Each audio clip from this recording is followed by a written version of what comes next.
এতটা কঠোর প্র্যাকটিসিং মুসলিম হতে হবে যে হাতের মধ্যে ওই যে জ্বলন্ত অঙ্গার রাখতে পারে।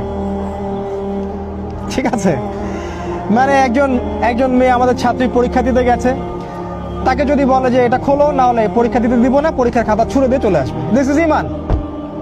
ইমান।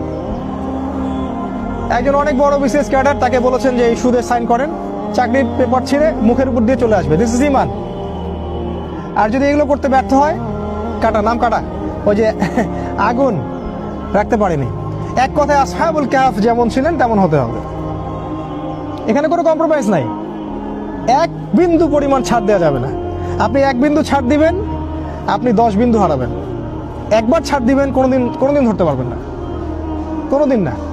এমন জব করতে হচ্ছে যেখানে হারাম আছে, জব ছেড়ে দিয়ে আসতে। ব্যাংকিং জব, কালকেই রেজিগনেশন লেটার দিয়ে আসতে হবে, তাহলে এটা ইমানের পরিচয়। ইমানের পরিচয়।